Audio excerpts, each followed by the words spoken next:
이번 시간에 우리 중도퇴사자의 연말정산 관련되는 부분 정리하겠습니다. 자, 교재는 130페이지가 되겠습니다. 먼저 이론을 정리하고 우리 세무사랑 프로에서 정리하도록 하겠습니다.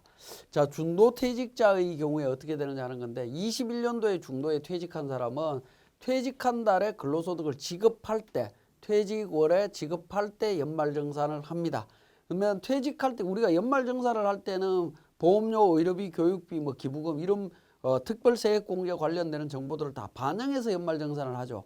그렇지만 이제 중도퇴사자의 경우에는 그러한 자료들을 수집하기가 어렵다라는 겁니다. 현실적으로.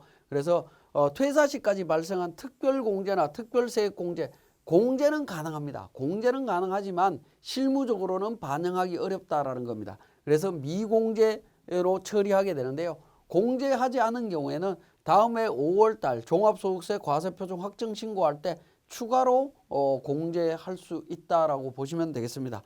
어쨌든 중도에 퇴직하는 사람들은 근로소득을 지급할 때 중도퇴사자에 대한 연말정산을 진행한다라는 거 반드시 기억하시고요. 자, 그 다음에 중도퇴직자의 경우에 2022년 1월부터 2월달 사이에 요 사이에 퇴직하면 어떻게 되느냐 하는 부분입니다. 자, 우리가 보통 2월 달에 연말정산을 하죠. 2021년도 연말정산을 하는데 연말정산을 마감하기 전에 직원이 퇴직을 해버리면 연말정산을 어떻게 할 거냐 하는 문제가 나옵니다. 가끔씩 보면 2021년도 연말정산 안 해도 된다라고 하시는 분들이 있는데 그게 아닙니다. 21년 연말정산은 22년 2월 달에 정상적으로 진행을 합니다. 진행을 하고요. 22년 1월 달부터 퇴직한 달에 근로소득을 지급할 때 그러니까 중도퇴사자에 대한 연말정산을 별도로 진행한다라는 겁니다. 자, 요때 퇴직한 사람들은 결국에 연말정산이 두 번 이루어지는 거죠. 두 번 이루어진다라는 거 기억을 하셔야 되겠습니다. 마찬가지로 이것과 관련되는 지급명세서도 정상적으로 다 제출이 돼야 되는 부분이 되겠습니다. 자, 그래서 21년 연말정산과 22년 중도퇴사자 연말정산까지 함께 발생이 된다. 요 사실을 잘 기억을 하셔야 됩니다. 가끔씩 21년도다 22년도 중도퇴직자 연말정산만 하면 21년도가 안 해도 된다라고 생각하시는 분들인데 그런 생각은 잘못됐다라는 것 다시 한번 말씀을 드리고요.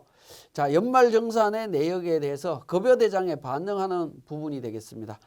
우리가 연말정산을 언제 하느냐 하는 부분인데 예를 들어서 이런 부분들입니다. 연말정산에 대한 내용을 급여대장에 반영을 하는데 급여 지급 시기에 따라서 달라집니다. 1월달 급여를 2월 10날에 지급을 하는 경우에는 1월 급여 원천징수세액과 함께 신고 납부하시면 됩니다. 대부분은. 자, 2월달 급여를 2월 25일날 지급하는 경우에는 2월 급여와 함께 신고 납부하시면 됩니다. 왜냐하면 1월달 급여를 2월 10날에 지급을 하면 신고 시기가 언제 신고하는 거죠? 신고 시기가 지급일에, 그죠? 지급일에 다음 달 10일입니다. 다음 달 10일까지 하는 거죠. 10일까지 하는 거기 때문에 결국에 언제까지죠? 3월 10날까지 하는 거고요. 마찬가지로 2월 25일 날 지급일에 다음 달 10일이니까 3월 10날까지 하는 거죠. 그죠? 그러니까 1월달 급여를 2월달에 지급하시는 분들 같은 경우 2월달 급여를 2월달에 지급하는 경우에 2월달에 지급하는 그 귀속월에 대한 급여에다가 반영해서 신고한다라는 겁니다. 자, 이 부분은 우리 세무사랑 프로에서 제가 또 자세히 말씀드리기로 하고요. 연말정산 추가납부세액 분납 신청과 관련되는 부분 정리를 해보겠습니다. 자, 이 부분은 어떤 의미냐면 우리가 연말정산을 했는데 추가 납부해야 되는 세액이 좀 많이 나왔다, 과다하게 나왔다라고 하면 이걸 어떻게 할 거냐는 부분입니다. 원칙은 그러니까 연말정산하는 시점에 급여에서 징수하고 납부를 하는 게 맞습니다. 그렇지만 지난 시간에도 제가 말씀드렸지만 연말정산을 쭉 했는데 2월 달에 연말정산을 했는데 환급이 나오는 경우에는 평소에 받던 급여소득 수준보다 더 많이 받는 개념이기 때문에 생활 리듬이나 근로자의 생활 리듬이나 이런 거에 전혀 문제가 없습니다. 그런데 평소에 300만 원 받아서 생활을 잘 해오다가 2월 달에 근로소득세 연말정산을 한 50만 원이 추가 납부세액이 나왔다. 그러면 300만 원에서 50만 원 빼버리면 250이 되죠. 그러면 갑자기 2월 달에 소득이 250으로 줄어버리면 1년 12달 생활해오던 그 패턴이 문제가 생길 수 있다는 겁니다. 근로자가 굉장히 힘들어할 수 있죠. 그러한 부분을 최소화시켜주기 위해서 50만 원 나왔을 때 그걸 3개월에 걸쳐서 분할해서 납부할 수 있는 제도가 되겠습니다. 그래서 조건을 보시면 월별 납부자의 경우에 연말정산 시에 추가 납부세액이 10만 원을 초과하는 경우, 초과하는 근로자의 경우에는 다음 연도 2월부터 4월까지 분납이 가능하다. 3개월에 걸쳐서 분납이 가능하다라는 겁니다. 10만 원 초과하면 분납이 가능합니다. 자, 그 다음에 반기별 납부자는 분납 기간에 상관없이 그냥 7월 10날까지 신고 납부하시면 됩니다. 그러니까 7월 10날까지 원천징수하는 거니까 그거는 원천징수 의무자가 그때까지만 원천징수하면 된다. 그러니까 그때까지 분납을 해도 된다. 뭐 그런 의미로 이해를 하시면 되겠습니다. 자, 분납 신청 및 사후 관리에 대한 부분인데 분납 신청은 누가 하느냐 하는 건데 회사가 원천징수 의무자가 분납 신청을 하는 게 아니고요. 대상 근로자가 근로소득자 소득세액공제 신고서에 분납 의사를 표시해서 제출하는 겁니다. 자, 근로자가 분납 신청 여부를 결정하는 거다라는 겁니다. 원천징수 의무자가 결정하는 게 아닙니다. 근로자가 결정해서 합니다. 그러면 회사에서 A라는 직원과 B라는 직원이 있는데 추가 납부세액이 같이 나왔습니다. A는 분납으로 가고요. 분납으로 처리하고 B는 분납을 안 한다. 이것도 가능하냐? 가능하다라는 얘기입니다. 그러니까 근로자별로 알아서 판단합니다. 회사에서 일괄 분납 적용하고 일괄 분납 안 하고 이게 아니다라는 겁니다. 근로자별로 알아서 판단하라라는 겁니다. 자, 분납 기간 중에 근로자가 퇴사하는 경우에는 퇴사 시에 자녀 남아있는 분납세액은 전액 원천징수하도록 되어 있습니다. 마찬가지로 원천징수 의무자가 폐업하는 경우에도 폐업 시 자녀 분납 금액을 원천징수해야 됩니다. 자, 그리고 우리가 연말정산을 하면 세액은 그러니까 소득세도 있지만 거기에 10%에 해당되는 지방소득세도 있고요. 혹시 또 감면을 적용받아서 농특세가 적용이 된다면 농어촌 특별세도 있습니다. 자, 이러한 세액까지 같이 분납이 되느냐는 건데 지방소득세와 농어촌 특별세가 동일하게 적용이 된다. 분납된다라고 보시면 되겠습니다.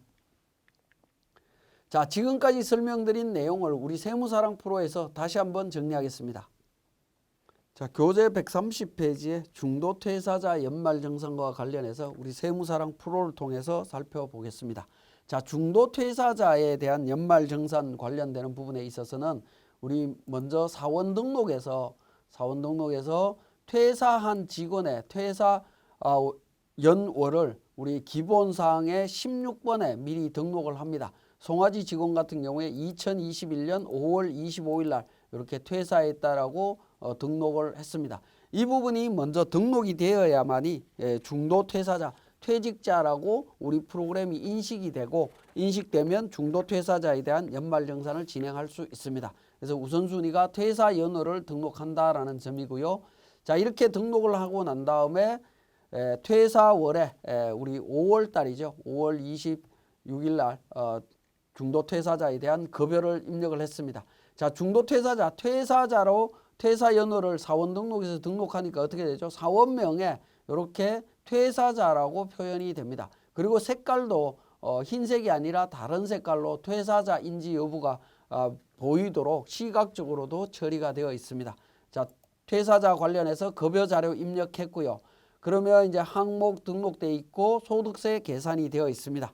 자, 소득세는 5월달 소득세가 되겠죠. 소득세가 반영이 되어 있는 상태에서 F7번 중도퇴사자 정산이라고 하는 메뉴가 있습니다. 자, F7번 중도퇴사자 정산이라고 해서 메뉴를 눌러서 보시게 되면 우리 중도퇴사자 연말정산할 수 있는 그러니까 창이 뜹니다. 팝업 창이 뜨는데요. 여기에 이제 1월 달부터 퇴사하는 월까지의 급여 내용이 반영이 되어 있고 그 다음에 우리 사원 등록에 부양가족 등록한 부분이죠. 그것과 관련되는 세액공제 관련되는 부분이 있습니다. 소득공제 관련되는 부분 정리가 되어 있고요. 그 다음에 국민연금은 1월 달부터 퇴사 월까지 소득공제 반영되어 있습니다. 보험료 부분에 있어서 건강보험료, 고용보험료 관련되는 부분 본인부담분이 되겠죠. 본인부담분 반영이 되어 있고요. 자, 하단 부분으로 가게 되면 주택자금이라든가 보험료, 의료비 관련되는 부분이 있습니다.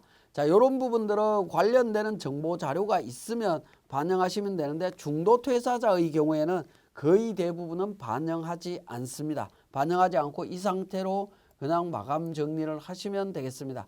그래서 산출세액이 65,000원 나오고요. 근로소득세액 공제 자동 정리되고 나머지 공제 부분을 신청하지 않았기 때문에 표준세액 공제 적용해서 결정세액이 제로로 이렇게 표시가 되고 있습니다.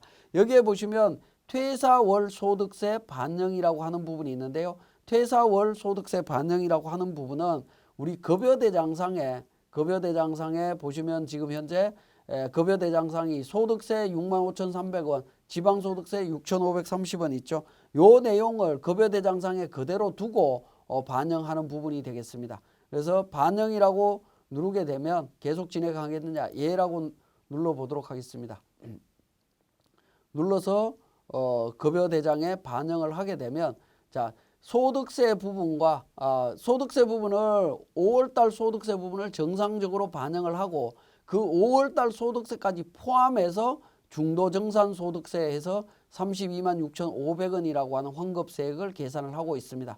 자, 보시면 중도정산 쪽에 가서 보시면 26만 원이죠. 원래 26만 원인데 이 부분은 그러니까 원래 5월 달에 대한 원천세 부분이 빠진 상태에서 계산이 된 부분이고요. 급여대장상에는 그것까지 포함해서 이렇게 표현을 하게 되면 326,500원이라고 하는 환급세액이 나오게 됩니다. 근데 이 부분은 어느 쪽으로 처리를 하시든 상관은 없습니다. 상관은 없고요. 동일한 내용이라고 보시면 됩니다. 동일하게 반영이 되는 거기 때문에 크게 문제될 건 없다라고 보시면 되겠습니다. 그렇게 해서 중도퇴사자 연말정산을 할 수가 있고 중도퇴사자 연말정산을 하면 상단 부분에 나오죠. 중도정산 적용함이라고 표현이 뜨게 됩니다. 이 부분이 이제 우리 근로자에 대한 중도퇴사자 그러니까 연말정산이 마감되었다라고 보시면 되겠습니다. 그래서 5월달 급여대장이 마감이 되었다라고 하면 정리가 되었다라고 하면 F8번 마감 버튼을 통해 갖고 마감을 하시고요. 마감을 하시고 관련되는 신고로 들어갑니다. 원천징수 이행상황신고서 있죠. 중도퇴사자에 대한 원천징수 이행상황신고서 5월달 작성을 해보겠습니다. 귀속 5월달이고요. 지급 5월달입니다. 자, 5월달로 해서 자료를 만들게 되면 어떻게 되죠? 5월달에 총 직원 4명의 근로 부분이 있고요. 그 다음에 1명 중도퇴사했죠. 1월달부터 5월달 급여, 그 다음에 환급세액 26만 1,200원 관련되는 부분이 간이세액과 합쳐져서 32만 310원만 납부하면 되도록 하는 신고 서식이 만들어집니다. 지금 우리 이제 교재에 있는 내용 캡처 화면과 제가 보여드리고 있는 캡처 화면의 숫자가 약간 다른데 그 부분은 사례 부분에 있어서 제가 정보 등록이 조금 미진한 부분이 있기 때문에 다를 수 있습니다. 그렇지만 내용 작성 흐름에 대한 부분은 동일한 내용이기 때문에 그렇게 기억하시면 되겠습니다. 중도퇴사자가 있을 때 원천징수 이행상황신고서에 중도퇴사자 인원과 급여 환급세액 관련되는 부분 내용이 반영된다라는 거 기억하시면 되겠고요. 자, 이렇게 작성하시고 마감해서 신고하시면 됩니다. 전자신고하시면 되고요. 자, 그 다음에 중도퇴사자에 대한 부분 원천징수 영수증은 어떻게 되느냐는 건데 연말정산 관리에 보시면 근로소득 원천징수 영수증이라고 있습니다.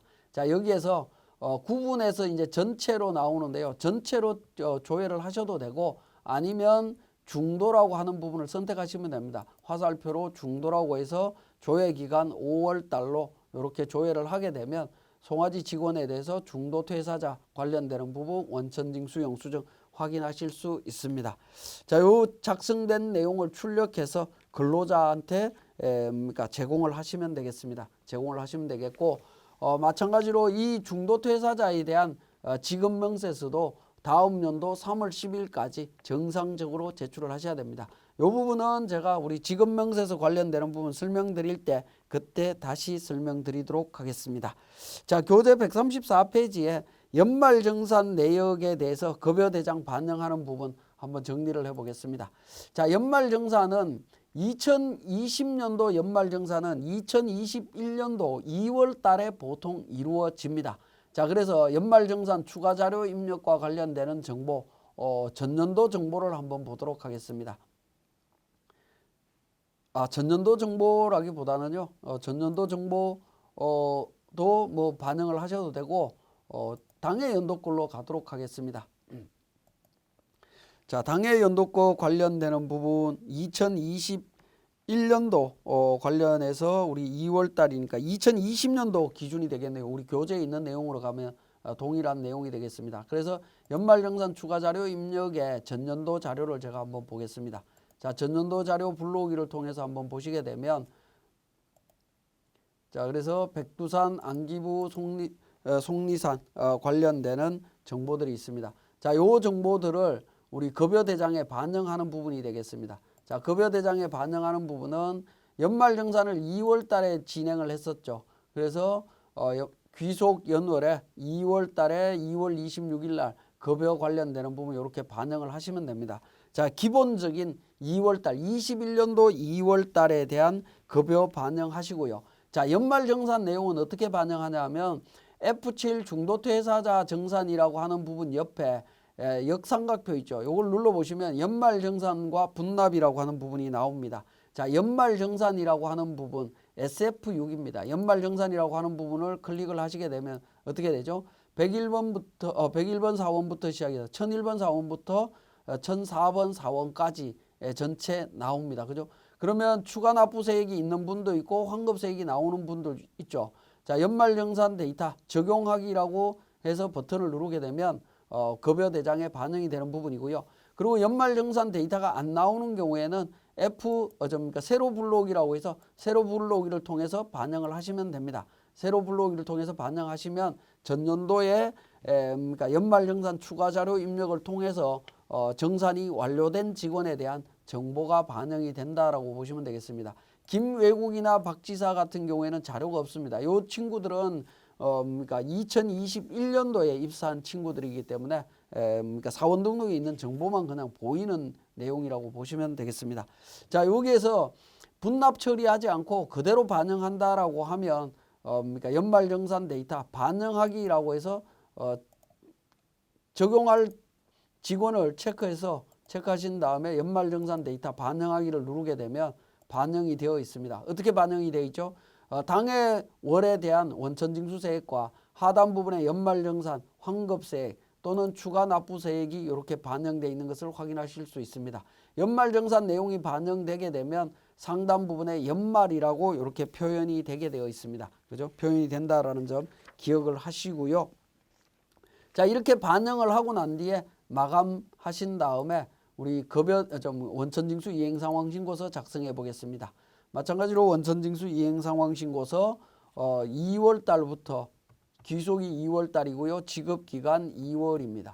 2월로 해서 하게 되면 어떻게 되죠? 2월 달 간이세액 3사람에 대해서 급여가 나와 있고요. 연말정산에 대해서 3사람이 나와 있습니다. 자, 여기에도 이제 이미 마감이 되어 있어서 그런데 마감을 취소를 하고 제가 다시 불러와 보겠습니다. 저장 데이터 아니오라고 해서 다시 불러오게 되면 분납 적용하겠느냐라는 멘트가 뜨는데요. 분납 적용하지 않습니다. 분납 적용과 관련되는 것은 조금 이따 설명드리기로 하고 분납 적용하지 않습니다. 적용하지 않는 걸로 하면 간이세액 4명에 총 나오고요. 그 다음에 3명 기준으로 해서 2억 4,004만 원에서 환급세액, 그러니까 순액으로 추가 납부세액과 환급세액을 서로 정산해서 정리가 되어 있는 부분을 확인하실 수 있습니다. 이렇게 해서 신고가 이루어진다라고 보시면 되겠습니다. 자, 분납과 관련되는 부분 적용하는 부분 한번 보도록 하겠습니다. 137페이지 분납과 관련되는 부분은 이미 말씀을 드렸고 138페이지에 대한 부분이 되겠습니다. 우리 급여자료 입력에서 분납 부분을 바로 적용하실 수가 있는데 자, 이미 마감되어 있는 부분을 제가 취소하도록 하겠습니다. 자, 이렇게 취소를 하고요. 마찬가지로 연말정산을 반영하는데 F7 중도퇴사자 정산이라고 하는 부분의 역삼각표에 F11 분납 적용이라고 하는 부분이 있습니다. 자, 분납 적용을 클릭을 하시게 되면 그러니까 팝업창이 뜨게 되는데 직원별로 연말정산세액과 분납에 대한 부분이 나오게 됩니다. 자, 이 부분을 그러니까 우리 연말정산 불러오기를 통해서 반영을 하시면 돼요. 적용할 사원 선택하시고 전체 선택하신 다음에 연말정산 불러오기 데이터 불러오시면 됩니다. 요 직원들은 원래 없는 직원들이기 때문에 신경 안 쓰셔도 됩니다. 신경 안 쓰셔도 되고요. 연말정산 작년도 연말정산 내용이 반영이 되고 나면 자 사원을 선택하신 다음에 분납 계산이라고 하는 부분이 있죠. 분납 환급 계산이라고 하는 부분인데 탭을 클릭하시게 되면 연말정산 금액을 3차 나누어 동일하게 계산 반영된다라는 겁니다. 예라고 누르시면 됩니다. 예라고 누르게 되면 월 10만 원 추가 납부세액이 10만 원 넘는 직원은 3분의 1씩 계산이 되도록 되어 있고 환급이 나온 직원은 그대로 2월 달에 그냥 환급세액으로 이렇게 반영이 됩니다. 자, 이 상태에서 그러니까 적용 그러니까 분납 적용이라고 해서 클릭을 하시게 되면 추가 적용으로 하시겠습니까? 라는 게 뜹니다. 멘트가 뜨는데요. 예라고 누르게 됩니다. 그러면 퇴직으로 인해 사원 정보가 없는 사원 존재한다. 분납 강제로 반영하겠냐? 예라고 정리를 하시면 돼요. 그러면 반영이 됩니다. 자, 그래서 백두산, 안기부, 송화지, 속리산 관련되는 부분. 안기부 직원 같은 경우에는 원래 추가 납부세액이 100만 원 정도였는데 분납으로 해서 처리가 되고 있죠. 그래서 분납, 상단에 분납으로 이렇게 표시가 됩니다. 자, 그러면 이 부분을 마감을 하시고 마찬가지로 원천징수 이행상황신고서로 가보겠습니다. 자, 원천징수 이행상황신고서 2월달에서 2월달로 이렇게 표현을 해줍니다. 지급기간 표현해서 데이터 아니요 해서 새로 불러옵니다. 분납 적용하겠느냐 예라고 누르게 되면 분납이 나오죠. 분납금액 앞으로 남아있는 금액이 67만 8,120원이 남아있다라는 겁니다. 그래서 납부해야 될 세액 이렇게 계산이 되도록 되어 있습니다. 확인을 하실 수가 있죠. 이렇게 신고하시면 되겠고요. 자, 그러면 이제 분납이 적용이 되었다라고 하면 2월달 분납이 적용이 되고 나면 3월달 부분 3회에 걸쳐서 이루어지는 부분이기 때문에 급여대장을 3월달로 가보겠습니다. 자, 3월 26일 날 해서 관련되는 부분 안기부 직원이 분납 처리가 되어 있었죠. 자, 이 부분도 마찬가지로 F7 중도퇴사자 정산이라고 하는 부분에서 분납 적용 부분을 다시 적용을 해주시면 됩니다. 적용할 부분 해서 적용 버튼을 눌러주시면 3월 달에 적용이 자동으로 이루어집니다. 그러면 다른 직원들은 반영이 없지만 안기부 직원에 대한 부분만 분납 금액이 반영이 되게 됩니다. 자, 이렇게 적용을 하시면 되겠고요. 이것도 마찬가지로 마감 처리를 하시면 됩니다. 마감 처리하시고요. 자, 4월 달이 마지막 분납 기간이죠. 자, 4월 달 부분 제가 지급일 기준으로 해서 한번 삭제를 하고 보여드릴게요. 자, 삭제를 했습니다. 삭제를 하고 4월 26일 날 내용 그대로 반영을 합니다. 그대로 반영하면 그러니까 안기부 직원 그러니까 분납 관련되는 부분 반영은 안 돼 있죠. 분납은 반영이 안 돼 있습니다. 요 경우에 F7 역삼각표 눌러서 11 분납 적용해서 적용 버튼을 눌러주시게 되면 전체 선택하셔서 분납을 처리를 해주시면 되겠습니다. 적용을 눌러주시게 되면 정보가 반영된 것을 확인하실 수 있고 마감해 주시면 되겠습니다. 자, 그러면 5월 달에 가서도 만들면 어떻게 되느냐? 5월 달에는 분납이 다 끝났죠. 분납이 다 끝난 상태이기 때문에 역삼각표를 눌러보시면 분납이 나오지 않습니다. 물론 이 부분이 이제 마감되어 있어서 그럴 수도 있는데 자, 분납을 누르게 되면 분납이 안 나오죠. 분납 기간이 끝났다라는 의미입니다. 자, 그런 의미로 이해를 하시면 되겠고 자, 마찬가지로 원천징수 이행상황신고서 만들어 보겠습니다. 자, 3월 달이었죠. 3월 지급기간 3월로 해서 만듭니다. 여기도 마감이 되어 있네요. 마감을 취소하고 제가 불러오겠습니다.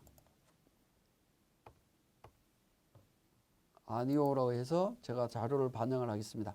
자, 이렇게 반영하면 어떻게 되죠? 연말정산과 관련되는 부분에 있어서 분납세액만 이렇게 반영되는 것을 확인하실 수가 있습니다.